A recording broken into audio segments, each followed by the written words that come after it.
Madame Jeanne d'Arc Bélanger, bonjour. Bonjour. Vous êtes née en 1920 à Mont-Saint-Grégoire. Vous avez 97 ans. Et voilà. J'aimerais ça que vous me parliez un petit peu de votre enfance parce que vous avez déménagé souvent. Votre père était boulanger. Il a ouvert plusieurs boulangeries ici et là. 2 avant. Une à Mont-Saint-Grégoire, l'autre à Sabrevois d'Iberville. Et puis, ils ont racheté à Trois-Rivières.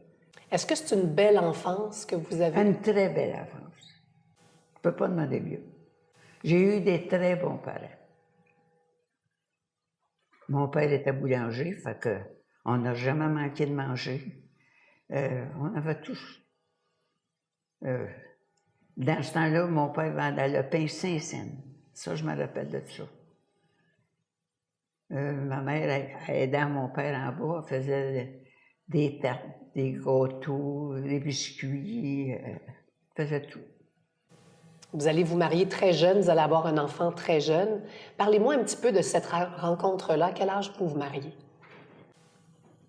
Oh, là, ouais. 19-20 ans à peu près. J'ai eu un fils. Il est décédé. Mon premier mari, ça n'a pas fait. On s'est laissé. Et puis mes parents ont pris mon fils. Il fallait que je m'en retourne à Trois-Rivières. C'était à Saint-Hyacinthe, ça. Et puis, je me suis retournée à Trois-Rivières pour avoir soin de mon enfant. Parce que ma mère travaillait en bas. À un moment donné, ma mère a commencé à être sévère. Il y avait des filles que je connaissais qui étaient séparées pareil comme moi. Et puis, elle ne voulait pas bébé que je sorte. Et puis... Pourquoi? Elle ne voulait pas que vous sortiez? Elle avait peur que vous trouviez quelqu'un d'autre? Oui. Vous êtes né en 1920, donc en 1939, vous vous mariez, puis vous vous séparez pas longtemps après. À peu près 2 ans et demi après. Ça devait quand même être rare. Comment c'était perçu une fille qui se séparait, une femme qui partait, qui quittait son mari à la fin des années 30, début 40? Mais il n'y avait rien à faire avec moi. J'ai dit, je m'en vais, je m'en vais. Puis vous allez décider, vers l'âge de 28-29 ans, vous quittez Trois-Rivières, puis là, vous allez vous installer à Montréal. Oui. Qu'est-ce que vous allez faire? Vous partez toute seule comme ça, sur un coup de tête? Oui. Non, pas sur un coup de tête. Comment je te dirais bien ça? Tout de suite, c'est un coup de tête. Fait que je me suis emmenée à Montréal, puis au terminus d'autobus, quand j'ai débarqué, j'ai vu qu'il y avait un restaurant là. J'ai rentré là. Et puis j'ai demandé s'il y avait besoin d'employés. Ils m'ont dit oui. Et puis 2-3 jours après ça, j'ai commencé à travailler. Donc là, c'est le terminus d'autobus sur la rue Berry. Encore. Qu'est-ce que vous allez faire? Donc, vous allez travailler au restaurant, vous faites quoi? Oui. Je suis waitress. Waitress? Il y a des stools qui appellent, là. Je travaillais dans ça. Est-ce que c'était dur à l'époque, être serveuse dans le restaurant? Les clients, ils étaient comment avec vous? C'était très gentil. C'était du monde qui débarquait de l'autobus, ou qui embarquait dans l'autobus. C'était bien. Comme des touristes? Oui. C'était même très bien. Qu'est-ce que vous faites? Donc là, vous restez, vous êtes serveuse là.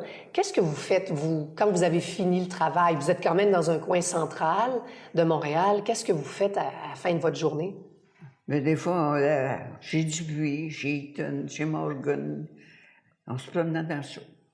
Ah oui, Dupuis Frères, là, ça devait être important. Là. On magasinait chez Dupuis Frères. C'était un bel endroit? Ah oui, c'était beau. C'était très beau. On trouvait tout. J'allais magasiner pour mon fils. Ben, tous les jours, je faisais des pourboires. Ma mère ne me chargeait pas de pension. Fait que je l'habillais. Pas de ça, il fallait que j'aille la voir à tous les 15 jours. C'était le contrat, ça. J'ai été chanceuse que mes parents élèvent mon enfant. Pour ça que je dis que j'ai eu des bons parents. Puis pas rien que ça, je les aimais aussi. Ça aide. Ça aide beaucoup. Puis, vous parliez de votre travail de serveuse. Donc, dans les années 50, combien vous pouviez faire dans une journée pour boire? Qu'est-ce qu'on laissait? Qu'est-ce que les gens laissaient quand ils mangeaient un repas, par exemple? 25, 50 cents. Des fois, une pièce, on était chanceuse. Oui? Ah oui, on était chanceux. Mais des fois, tu sais, Au terminus de même, c'était rien qu'un café, c'était pas... Mais des 25 cents, on en a fait beaucoup. Puis je sais que vous aimez danser. Oui. Est-ce que vous en avez profité? Là, vous êtes parti. Ah, mon Dieu, oui. Qu'est-ce que... je peux vous me raconter, c'est sûr. Ah ben, on allait au Mont-Cambeau. Rue Notre-Dame, le café. On était à 5 filles. Prenait un taxi pour s'en aller au Mont-Cambeau. Et puis, c'est là que j'ai rencontré mon deuxième mari. Il travaillait là. Mais j'y parlais, mais je n'ai pas commencé à sortir avec lui. C'était un peu plus tard, ça, tant que je me suis tannée d'être waitress. Il avait apparu une annonce sur le journal. Et puis, c'est une madame qui demandait à une femme qui avait un permis de conduire. Vu que je l'avais, elle donnait 250 $ par semaine. C'était bon, ça, là.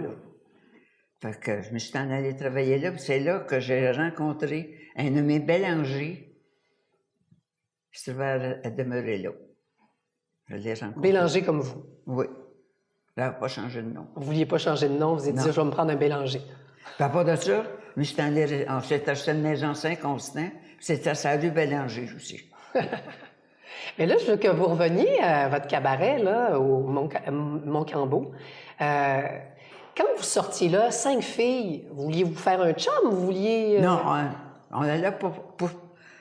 Non, les chums, dans ce temps-là, ils ne pensaient pas.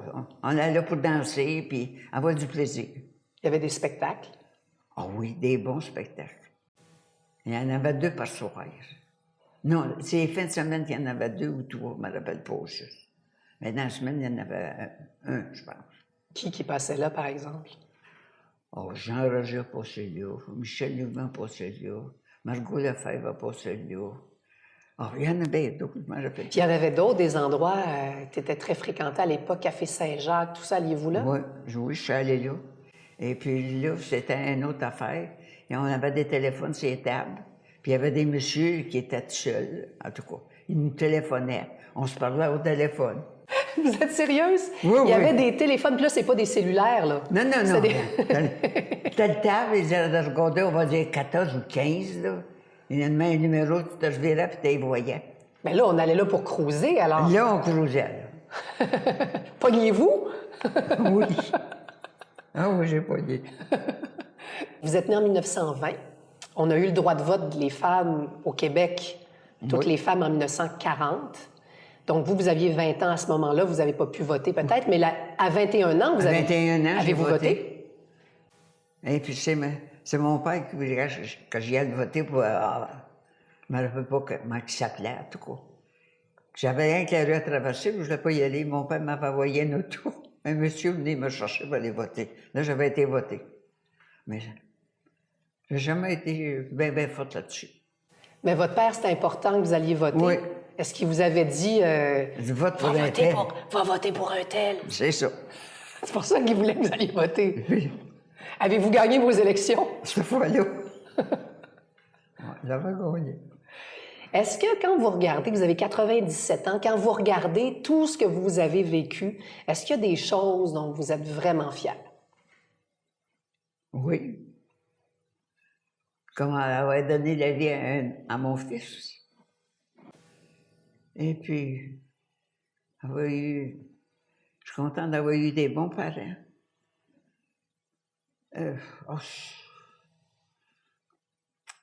Là, ça brasse. Là. Est-ce qu'il y a des choses qu'on regrette parfois? Non. Ça sache faire, je ferais la même chose. La même affaire. Vous avez eu une belle vie? Vous avez une belle vie? Des fois, il y avait des bas, des hauts, ça, il y en a tout partout. Mais la plupart du temps, ça a bien été. Quand vous regardez la vie des jeunes aujourd'hui... Non, je ne voudrais pas recommencer ça. Pourquoi? Non, c'est trop vite, là. C'est vite, à ce temps. Qu'est-ce qui est vite? La manière qu'ils agissent. Ils se marient, ça ne fait pas, salut.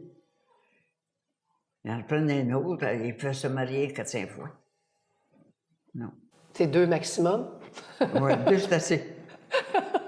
C'est assez. Merci. Merci, Madame Bélanger. Ça m'a fait Merci plaisir. beaucoup. Merci.